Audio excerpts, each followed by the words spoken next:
പ്രിയപ്പെട്ടവരെ, നമസ്കാരം. പലപ്പോഴും ബി ജെ പിയുടെ രാഷ്ട്രീയ എതിരാളികൾ ചോദിക്കുന്ന ഒരു ചോദ്യമാണ്, ബി ജെ പിക്ക് കേരളത്തിൽ എവിടെയെങ്കിലും ഭരണം കിട്ടിയാൽ അവരെന്ത് ചെയ്യാനാണ്? അതുപോലെ ബി ജെ പിക്ക് ഒരു കേന്ദ്രമന്ത്രി ഉണ്ടെങ്കിൽ ആ മന്ത്രി എന്ത് ചെയ്യാനാണ്? ഇങ്ങനെ പലതരത്തിലുള്ള ചോദ്യങ്ങൾ ബി ജെ പിയുടെ രാഷ്ട്രീയ എതിരാളികൾ പല സമയത്തും ഉയർത്താറുണ്ട്, ചോദിക്കാറുണ്ട്. എന്നാൽ ഇതിനൊക്കെ ബി ജെ പിയുടെ ജനപ്രതിനിധികൾ അവര് വാക്കുകൾ കൊണ്ടല്ല, പ്രവർത്തികൾ കൊണ്ടാണ് മറുപടി പറയുന്നത്. അവര് പ്രവർത്തനം കൊണ്ട് മറുപടി പറഞ്ഞ നിരവധി ഉദാഹരണങ്ങളുണ്ട്.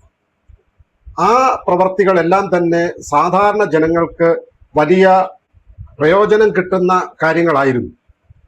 ഇന്ന് അങ്ങനെ ബി ജെ പിയുടെ ജനപ്രതിനിധികൾ അവര് വാക്കുകൾ കൊണ്ടല്ല, പ്രവർത്തികൾ കൊണ്ട് മാതൃക കാണിച്ച യഥാർത്ഥ ജനസേവകരാണ് തങ്ങളെന്ന് കാണിച്ച രണ്ട് ഉദാഹരണങ്ങളാണ് നമ്മൾ ചർച്ച ചെയ്യാൻ പോകുന്നത്. അതിൽ ഒന്നാമത്തെ മാതൃകാപരമായിട്ടുള്ള പ്രവൃത്തി തിരുവനന്തപുരം കോർപ്പറേഷനിൽ നിന്നുള്ളതാണ്. നമുക്കറിയാം, Thiruvananthapuram corporation B J P ആദ്യമായിട്ട് കേരളത്തിൽ ഭരിക്കുന്ന കോർപ്പറേഷനാണ്. ആ കോർപ്പറേഷന്റെ ഭരണ സാരഥ്യം ഏറ്റെടുത്തപ്പോൾ മുതൽ തന്നെ മേയറായിട്ടുള്ള ശ്രീ വി രാജേഷ് അദ്ദേഹം പലതരത്തിലുള്ള ജനോപകാരപ്രദമായിട്ടുള്ള പ്രവർത്തനങ്ങളിലൂടെ തൻ്റെ മികവ് തെളിയിച്ചിട്ടുള്ള, മാധ്യമങ്ങളിൽ ശ്രദ്ധ പിടിച്ചിട്ടുള്ള ഒരാളാണ്. അദ്ദേഹം ഒട്ടനവധി പ്രവർത്തനങ്ങൾ പല സമയത്തായിട്ട് മേയറായതിനു ശേഷം തിരുവനന്തപുരം കോർപ്പറേഷനിൽ ചെയ്യുകയുണ്ടായി. ഇപ്പോൾ ഏറ്റവും ഒടുവിൽ വളരെ മാതൃകാപരമായിട്ടുള്ള ഒരു പ്രവർത്തനം തിരുവനന്തപുരം കോർപ്പറേഷൻ ചെയ്തിരിക്കുകയാണ്. എന്താണെന്ന് ചോദിച്ചു കഴിഞ്ഞാൽ, തിരുവനന്തപുരം കോർപ്പറേഷന്റെ ചരിത്രത്തിലാദ്യമായിട്ട് കോർപ്പറേഷനിലെ എല്ലാ ജീവനക്കാർക്കും, സ്ഥിര ജീവനക്കാർക്കും താൽക്കാലിക ജീവനക്കാർക്കും എല്ലാവർക്കും കോർപ്പറേഷൻ ഓണക്കോടിയും ഓണസമ്മാനങ്ങളും ഓണക്കിറ്റും വിതരണം ചെയ്തിരിക്കുകയാണ്. ഇത് മേയർ കെയർ എന്ന ജനക്ഷേമ പദ്ധതിയുടെ ഭാഗമായിട്ട് തിരുവനന്തപുരം കോർപ്പറേഷന്റെ മേയറായിട്ട് ബി ജെ പിയുടെ മേയറായിട്ട് ശ്രീ വി രാജേഷ് വന്നതിന് ശേഷം, ബി ജെ പിക്ക് തിരുവനന്തപുരം കോർപ്പറേഷന്റെ ഭരണം കിട്ടിയതിനു ശേഷം മേയറായി വന്നിട്ടുള്ള ശ്രീ വി രാജേഷ് അദ്ദേഹം താല്പര്യമെടുത്ത് തുടങ്ങിയ ഒരു പദ്ധതി, ജനക്ഷേമ പദ്ധതിയാണ് മേയർ കെയർ. ആ മേയർ കെയർ പദ്ധതിയുടെ ഭാഗമായിട്ടാണ് തിരുവനന്തപുരം കോർപ്പറേഷനിലെ മുഴുവൻ ജീവനക്കാർക്കും, അതായത് അവിടുത്തെ സ്ഥിരമായിട്ടുള്ള താൽക്കാലികമായിട്ടുള്ള എല്ലാ ജീവനക്കാർക്കും ഓണക്കോടിയും ഓണസമ്മാനങ്ങളും ഓണക്കിറ്റും തിരുവനന്തപുരം കോർപ്പറേഷൻ വിതരണം ചെയ്തു. സർക്കാർ നൽകുന്ന സാധാരണഗതിയിലുള്ള ഉത്സവ ബത്തയുണ്ട്, വളരെ നമുക്കറിയാം, ആ തുകയുടെ വലിപ്പമൊക്കെ നമുക്കറിയാം. അതിന് പുറമെയാണ് ഇത്തരമൊരു പ്രവൃത്തി, മാതൃകാപരമായ പ്രവൃത്തി തിരുവനന്തപുരം കോർപ്പറേഷൻ ചെയ്തിട്ടുള്ളത്. ഈ പരിപാടിയിൽ പങ്കെടുത്തിട്ടുള്ള പല ജീവനക്കാരും ഇത് തങ്ങളുടെ ആദ്യത്തെ അനുഭവമാണെന്നും, ഇതിനു മുമ്പ് ഞങ്ങൾ എത്രയോ വർഷമായിട്ട് ഇവിടെ ജോലി ചെയ്യുന്നവരാണ്, ഇതിനു മുമ്പ് ഞങ്ങൾക്ക് ഇങ്ങനെയുള്ള ഒരു തരത്തിലുള്ള ഓണവുമായിട്ട് ബന്ധപ്പെട്ടിട്ട് ഇങ്ങനെ ഇത്തരത്തിൽ ഓണക്കിറ്റുകളോ ഓണസമ്മാനങ്ങളോ ഓണക്കോടികളോ ഒന്നും കിട്ടിയിരുന്നില്ല എന്ന് പലരും വളരെ സന്തോഷത്തോടു കൂടിയും ചിലരൊക്കെ ചില വിഷമത്തോടു കൂടിയൊക്കെ പറയുന്ന ദൃശ്യങ്ങളൊക്കെ തന്നെ പുറത്തു വന്നിരുന്നു. അപ്പോൾ വളരെ മാതൃകാപരമായിട്ട് ബി ജെ പിക്ക് കേരളത്തിൽ എവിടെയെങ്കിലും ഭരിക്കാൻ ഒരവസരം കിട്ടിയാൽ ബി ജെ പി എന്താണ് ചെയ്യുക എന്ന് കഴിഞ്ഞ കുറച്ച് മാസങ്ങളായിട്ട് തിരുവനന്തപുരം കോർപ്പറേഷനിൽ ഭരണസാരഥ്യം ഏറ്റെടുത്തിട്ടുള്ള മേയർ വി രാജേഷിന്റെ നേതൃത്വത്തിലുള്ള ഭരണസമിതി ചെയ്തുകൊണ്ടിരിക്കുകയാണ്. അക്കൂട്ടത്തില് അവരുടെ പ്രവർത്തനത്തിന് ഏറ്റവും വലിയ ഒരു ജനങ്ങൾ വളരെയധികം സ്വീകരിച്ച ഒരു കാര്യമാണ് മേയർ കെയർ പദ്ധതിയിലൂടെ തിരുവനന്തപുരം കോർപ്പറേഷന്റെ ചരിത്രത്തിലാദ്യമായിട്ട് അവിടുത്തെ ജീവനക്കാർക്ക് ഓണസമ്മാനങ്ങളും ഓണക്കിറ്റുകളും ഓണക്കോടിയും വിതരണം ചെയ്തിട്ടുള്ള ഈ പരിപാടി.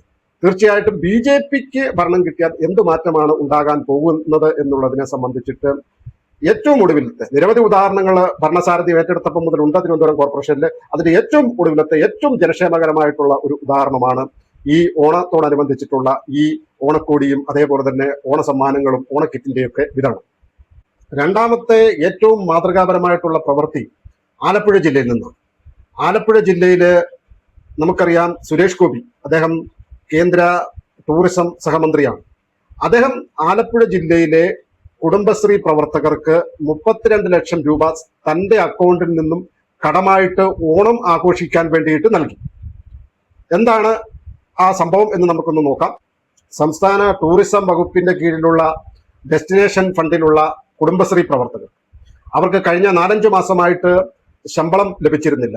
അപ്പോഴവര് സുരേഷ് ഗോപി വന്ന സമയത്ത് സുരേഷ് ഗോപിയോട് ഓണം ഉണ്ണാൻ വേണ്ടിയിട്ട് പൈസയൊന്നും കിട്ടിയില്ല സാറേ, ശമ്പളം കിട്ടിയിട്ടില്ല 4-5 മാസമായിട്ട് എന്ന് പറയുകയുണ്ടായി.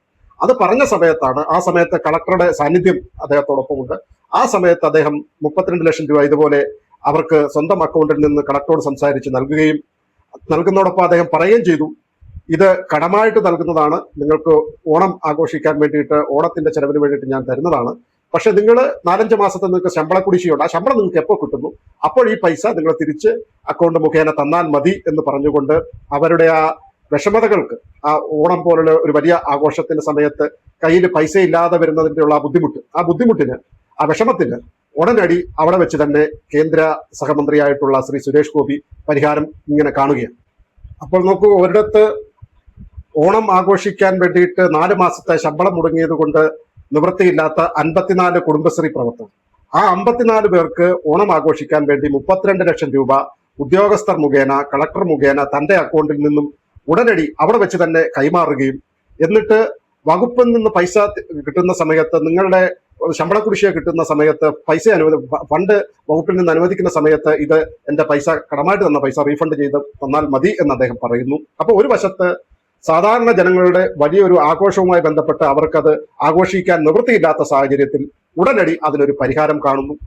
മറുവശത്ത് അതേപോലെ തന്നെ കോർപ്പറേഷനിലെ സ്ഥിരം ജോലിക്കാർ, താൽക്കാലിക ജോലിക്കാർ, ശുചീകരണ തൊഴിലാളികൾ, ഇവരെ എല്ലാവരെയും ചേർത്തുകൊണ്ട് കോർപ്പറേഷന്റെ ചരിത്രത്തിലാദ്യമായിട്ട് അവിടെ ഓണക്കോടിയും ഓണസമ്മാനങ്ങളും ഓണക്കിറ്റും വിതരണം ചെയ്യുന്ന ഒരു കാഴ്ച. കേരളത്തില് BJPക്ക് ഭരണം കിട്ടിയാൽ എന്ത് മാറ്റമാണ് കൊണ്ടുവരുവാൻ സാധിക്കുക എന്നുള്ള ഒരു ഉത്തമ ദൃഷ്ടാന്തമാണ് ഈ നമുക്ക് കാണാൻ സാധിക്കുക. അതായത് അധികാരം കയ്യിലുണ്ടെങ്കിൽ ജനങ്ങൾക്ക് വേണ്ടിയിട്ട് ഏത് തരത്തിലുള്ള പ്രവർത്തനവും, ജനങ്ങളുടെ കണ്ണീരൊപ്പാൻ വേണ്ടിയിട്ട് ജനങ്ങളോടൊപ്പം ചേർന്ന് നിന്നുകൊണ്ട് അവരുടെ സന്തോഷത്തിൽ പങ്കാളികളാക്കിക്കൊണ്ട് ഈ അധികാരം കയ്യിലുള്ളവർ മുഖേന ജനങ്ങൾ സന്തോഷിക്കുന്ന അവസ്ഥ സൃഷ്ടിക്കാൻ സാധിക്കുമെന്ന് തെളിയിക്കുകയാണ് തിരുവനന്തപുരം കോർപ്പറേഷനിലെ മേയറായിട്ടുള്ള VV രാജേഷും അതേപോലെ തന്നെ കേന്ദ്ര സഹമന്ത്രിയായിട്ടുള്ള ശ്രീ സുരേഷ് ഗോപിയും. ഉറപ്പായിട്ടും നമുക്ക് പറയാം, യാതൊരു സംശയവുമില്ലാതെ പറയാം, ഇവരാണ് കേരളത്തിലെ യഥാർത്ഥ ജനങ്ങളുടെ മനസ്സറിയുന്ന, ജനങ്ങളോടൊപ്പം നിൽക്കുന്ന, ജനങ്ങളുടെ കണ്ണീരൊപ്പുന്ന യഥാർത്ഥ ജനസേവകർ എന്ന്. നമസ്കാരം.